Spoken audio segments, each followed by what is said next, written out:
வணக்கம் நண்பர்களே, ஏகேஸ் கிரியேட்டிவ் கிரியேஷனுக்கு உங்களை அன்போடு வரவேற்கிறேன். இன்றைக்கி நம்ம பார்க்க போகிறது குழந்தைங்கள்லேருந்து பெரியவங்க வரைக்கும் ரொம்பவே விரும்பி சாப்பிடக்கூடிய பொரி உருண்டை தாங்க நம்ம பண்ண போகிறோம். ரொம்ப ஹெல்த்தியானது, ரொம்ப சுலபமாக பண்ணிடலாம். வாங்க இப்போ எப்படி பண்ணுறதுன்னு பார்க்கலாம். அதுக்கு ஒரு கடாயில் பொரி நான் சேர்த்துக்கிறேன். இந்த கப்பால் ஒரு 3 கப் அளவுக்கு நான் பொரி சேர்த்துக்கிறேன். நீங்கள் எந்த கப்பால் அளக்குறீங்களோ அந்த கப்பால் 3 கப் அளவுக்கு எடுத்துக்கோங்க.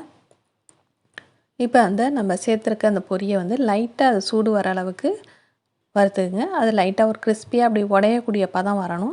அந்தளவுக்கு வறுத்தா போதும். ரொம்ப செவரெல்லாம் வறுக்க தேவையில்லை. இப்போ பாருங்கள், இந்த உடைக்குது பார்த்திங்களா? இந்தளவுக்கு இருந்தால் போதும். இதை இப்போ அது வேறு ஒரு பவுலில் மாற்றிடலாம்.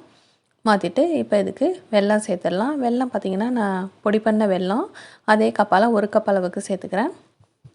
அதோட கொஞ்சம் போல் தண்ணி சேர்த்துட்டு இதை நல்லா கரைச்சிக்கலாம். இது கொஞ்சம் அந்த வெல்லம் எல்லாம் அந்த தண்ணியில் நல்லா கரைஞ்சி வந்துடணும். கரைஞ்ச பிறகு இதை நம்ம ஸ்ட்ரெயினர் வச்சு அதை வடிகட்டி எடுத்துக்கலாம். ஏன்னா அதில் தூசோ இல்லைன்னா மண்ணோ இருந்ததுனாக்கா அதில் நம்ம அடியில் தங்கிடும்.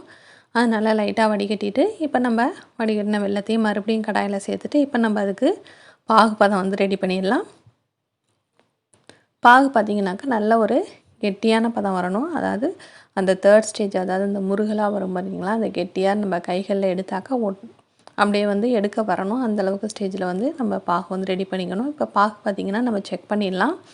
ஒரு பிளேட்லேயோ இல்லை ஒரு கிண்ணத்துலேயோ தண்ணி வச்சுட்டு இது போல் நம்ம ரெடி பண்ணி வச்சுருக்க அந்த பாகு அந்த தண்ணியில் விட்டு பார்த்தோம் அப்படின்னாக்கா இது போல் கைகளில் நமக்கு எடுக்க வரணும். இதுதான் கரெக்டான பதம்.